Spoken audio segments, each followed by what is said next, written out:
नमस्कार मंडळी. 60व्या राष्ट्रीय चित्रपट महोत्सवामध्ये उत्कृष्ट अभिनेत्रीचा राष्ट्रीय पुरस्कार जिने मिळवला ती उषा जाधव. धग या चित्रपटासाठी तिला हा पुरस्कार मिळाला.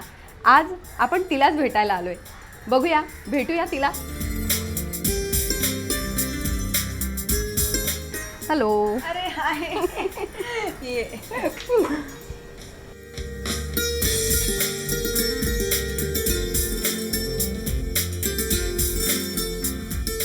अभिनंदन Okay, thank तुझं. you. खूप खूप अभिनंदन. आणि हा राष्ट्रीय पुरस्कार मिळाला त्याबद्दल खूप अभिनंदन आणि अनेकांच्या शुभेच्छा आणि सदिच्छा तुझ्याबरोबर आहेत. पण आजचा दिवस आम्ही तुझ्याबरोबर घालवणार आहोत. हो, आय एम लकी.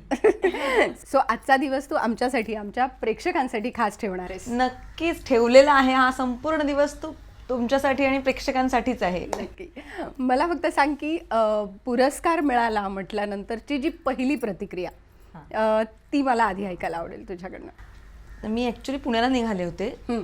आणि मला फोन आला की असं असं तुला नॅशनल अवॉर्ड मिळाला. कारण नॅशनल अवॉर्डची प्रेस कॉन्फरन्स जेव्हा सुरू होती ना लाईव्ह दिल्लीला, तर तेव्हाच मला एका न्यूज चॅनलमधून माझ्या एका मित्राचा फोन आला की तुला नॅशनल अवॉर्ड मिळालं आहे. हो. मला ॲक्च्युली विश्वास नाही बसला, कारण त्याच्या आधी 2 दिवस आमचं जस्ट इन जनरल बोलणं सुरू होतं अवॉर्ड संदर्भातच ना. तर मला नाही विश्वास बसला. म्हटलं उगाच मी मस्करी नको करू. मी खूप दिग्गज मंडळी, बरीच मंडळी होती त्याच्यामध्ये. कारण तेच म्हटलं ना की अवॉर्डचं डिस्कशन सुरू होतं. कोण म्हणतो प्रियंका चोप्राला मिळेल, कोण म्हणतो कहाणीसाठी विद्या बालनला मिळेल. आणि ऑल ऑफ अ सडन 2 दिवसांनी मला फोन दुपारचा की अरे तुला नॅशनल अवॉर्ड मिळालंय. मी 4 वेळा रिकन्फर्म केलं, पण तरी माझा विश्वास नाही बसला. मी माझ्या भावाला फोन केला. म्हटलं तू कुठे आहेस, जिथे असेल ते टेलिव्हिजन ऑन कर आणि बघ अशी न्यूज आहे, ही खरी आहे का. जेव्हा माझ्या भावाने सांगितलं ना, त्या क्षणी मला पटलं की येस, मला नॅशनल अवॉर्ड मिळाला. वा. आणि तो क्षण निश्चितच आमच्या सगळ्यांसाठी सुद्धा खूप महत्त्वाचा होता. सो एका त्या पुरस्काराने खरं तर तू आता सेलिब्रिटी बनली आहेस. सो सेलिब्रिटी बनल्यानंतरचा तुझा दिवस आणि त्याच्या आधीचा दिवस, हा तुला काय वाटतो, कसा फरक आहे त्याच्यामध्ये? अगं खूप फरक आहे. कारण सेलिब्रिटी होण्याच्या आधीचा माझा म्हणजे एक नॉर्मल दिवस असायचा की सकाळी मी उठेन, काहीतरी चहा वगैरे करेन, खाईन, मी जिमला जाईन, येईन. आपलं एक नॉर्मल रुटीन असायचं, मीटिंग करणे वगैरे किंवा शूट असलं शूट करेन. पण आत्ता सकाळी उठल्यापासून फोन्स येतात. बरोबर.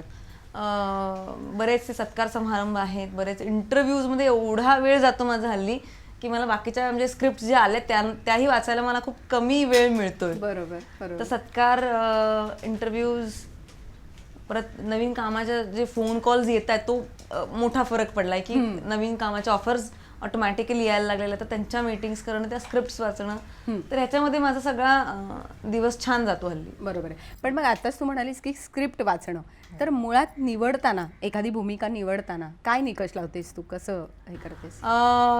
स्क्रिप्ट निवडताना स्क्रिप्ट एकदा वाचून काढते मी, आणि जर त्याची कथा चांगली असेल आणि त्या कथेमध्ये माझं जर कॅरेक्टर स्ट्रॉंग असेल, चांगलं त्यात मला काहीतरी करण्यासारखं असेल, तर मग मी ती स्क्रिप्ट निवडते.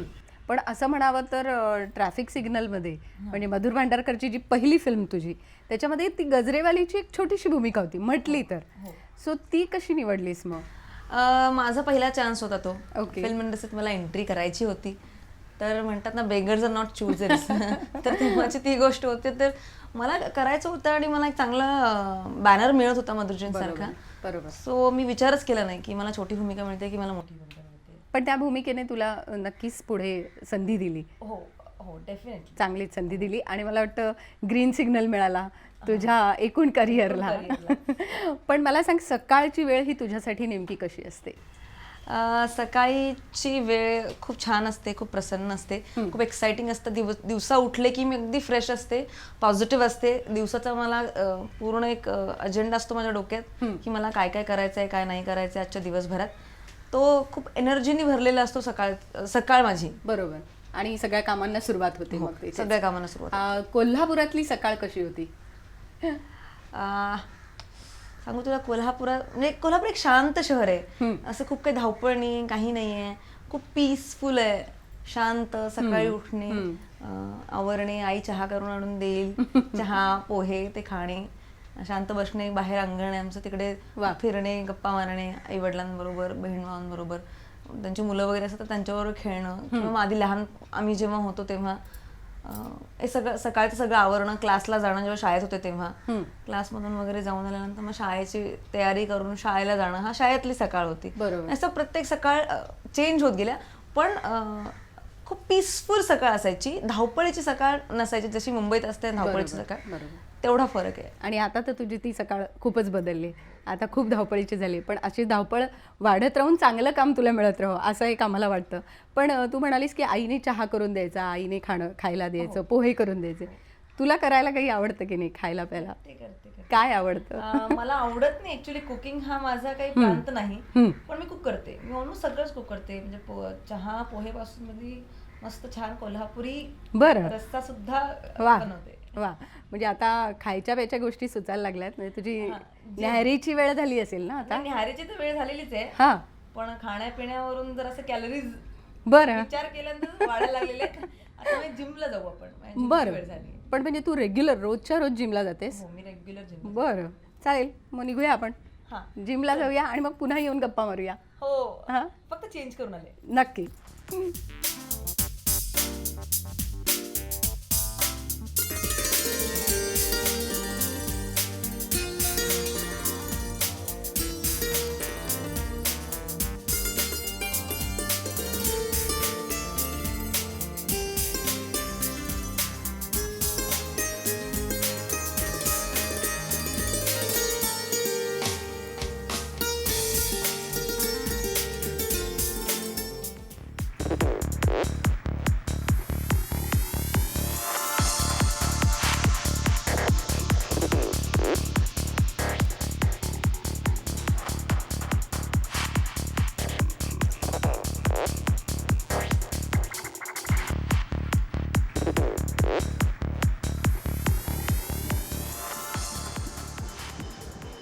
थांबवू का तुला थोडंसं? खूप छान. म्हणजे तुझा मस्त व्यायाम चाललाय आणि मला असं वाटतं की तू ज्या पद्धतीने स्वतःच्या फिटनेसचा विचार करतेस त्या दृष्टीने तुझं अभिनयाचं जे कारकीर्द आहे तुझी ती शॉर्ट टर्म नाही आहे, लंबी रेस का घोडा हो. येस येस, नाही नक्कीच. आणि तू करशील ते याच्याबद्दल आम्हाला खात्री वाटते. पण आत्ता या क्षणी मला खरंच विचारावं असं वाटतं की फ्युचर प्लॅन्स तुझे काय आहेत? फ्युचर प्लॅन्स खूप साऱ्या फिल्म्सच करायचे आहेत आणि सध्या फिल्म्स करते. पण मेमध्ये 2 फिल्म्स सायमल्टेनियसली फ्लोअरवर जाणार आहेत. एक मराठी एक हिंदी आहे. अनंत महादेवन यांची मराठी फिल्म आहे. अरे वा. आणि दुसरा एक आर्ट डायरेक्टर आहे हिंदीतला, सुखांत पाणिग्रा, त्याची हिंदी फिल्म आहे. 2 फिल्म्स फ्लोअरवर जातील आणि खूप सारे छान छान फिल्म्स करायचे आहेत. आज राष्ट्रीय पातळीवर नाव झालं तर उद्या आंतरराष्ट्रीय पातळीवर डेफिनेटली नाव करायची इच्छा आहे. नक्कीच. आणि मला वाटतं तशी संधी तुला मिळेल, कारण ज्या पद्धतीने तू विचार करतेस आणि ज्या पद्धतीने तू तुझा फिटनेस सांभाळतेस त्याही दृष्टीने मला असं वाटतं ते खूप महत्त्वाचं आहे आणि ते तुला मिळेलसुद्धा. फक्त आता मला असं म्हणायचं आहे की राष्ट्रीय आंतरराष्ट्रीय या सगळ्या पातळ्या करत असताना असं म्हटलं जातं की मूळ रंगभूमी असते, तर तू रंगभूमीवरही काम करायचा विचार आहे की नाही? डेफिनेटली मी करेन. मला आवडेल, कारण ते एक क्षेत्र वेगळं आहे आणि ते मी अजून एक्सप्लोअर केलेलं नाही आहे. मला डेफिनेटली रंगभूमी करायला आवडेल, पण काही काळानंतर, अगदी आत्ता इमिडिएटली पण काही काळानंतर मी डेफिनेटली रंगभूमी करेन. बरोबर. म्हणजे आता सध्या तरी फिल्म्सच कॉन्सन्ट्रेट करतेस, त्यामुळे तुला खूप खूप शुभेच्छा. आणि आता तुझा अजून थोडा व्यायाम राहिला असेल तर तू पूर्ण कर. तोपर्यंत मी इथे थांबते आणि मग परत आपण घरी जाऊ. So carry on.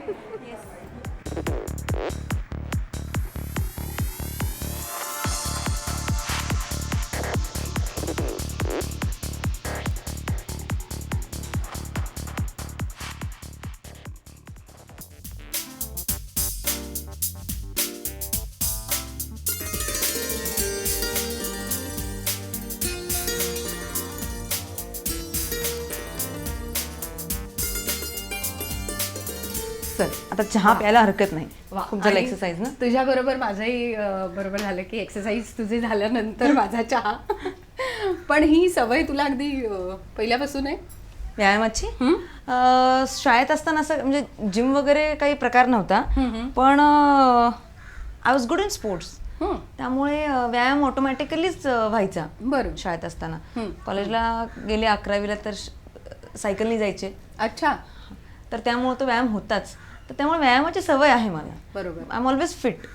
पण आता पण इथे आल्यानंतर म्हणजे तू रेग्युलर जिमला जातेस, तर अलीकडे अभिनेत्री इतकं स्वतःकडे लक्ष देतात असं नाही, असं आपण ऐकलंय. पण तू खूप पर्टिक्युलर आहेस त्या बाबतीत. अगं द्यायला हवं, कारण आपण फिट राहणं खूप इम्पॉर्टंट आहे. म्हणजे एक अभिनेत्री म्हणून पण स्क्रीनवर तुमचा जो लुक येतो त्याच्यामध्ये पण तुम्ही व्यवस्थित दिसणं आणि परफेक्ट दिसणं हे तर गरजेचं आहेच, पण तरी नॉर्मल आयुष्यात एवढा स्ट्रेस आहे सध्या, तर त्याच्यामध्ये आपली हेल्थ टिकवणं, चांगलं काम करण्यासाठी जिम इज नेसेसरी. आणि खूप छान, बरं वाटलं मला ऐकून. तू म्हणालीस की फिट राहायला हवं आणि जिम करतेस रेग्युलर, मग खाण्यापिण्याच्या सवयी कितपत तुझ्या कशा आहेत? खाण्यापिण्याच्या सवयी सांगू, मला ऍक्च्युली गोड आवडत नाही. बरं. त्यामुळे मला प्रश्न असं खूप संपला. टेन्शन घ्यायची गरज नाही. ओके. मी गोड अजिबात खात नाही, मला लहानपणापासून गोड आवडत नाही. त्यामुळे अगदी खूप डाएट फॉलो करण्यात काही करत नाही, मला काही गरजेचं नाही. गोड टाळलं की ऑटोमॅटिकली कॅलरीज कमी होतात आणि ते मला आवडतच नाही गोड, त्यामुळे मला असं खूप काही म्हणजे इच्छा मारून मन मारून मला डाएट करायचं वगैरे असं काहीही नाही आहे. बरोबर. पण तरी पण खाण्यामध्ये काही अमुक पदार्थ? हो, मी टिपिकल कोल्हापूरकरच आहे आणि मला नॉनव्हेज खूप आवडतं. सगळ्यात आवडतं जेवण असेल तर ते माझं नॉनव्हेज.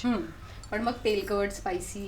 कोल्हापुरी तेलकट नाही, पण डेफिनेटली स्पायसी आवडतं नॉनव्हेज. पण म्हणजे त्याने तू तांबडा रस्सा, पांढरा रस्सा फिटनेस सांभाळून सगळं खातेस, हे महत्वाचं आहे. मला अगदी सांग की या सगळ्या प्रवासामध्ये जेव्हा आता तू मोठी फिल्म केलीस, आता राष्ट्रीय पुरस्कार, ह्या सगळ्या टप्प्याच्या अलीकडे तू सुरुवातीला टेलिफिल्म पण केल्या होत्यास, तर तेव्हाचा काही अनुभव सांग ना. मी एक वीकली सोप होता राजूबेन, सोनीला यायचं ॲक्च्युली, ते अनुराग कश्यपने प्रोड्यूस केला होता.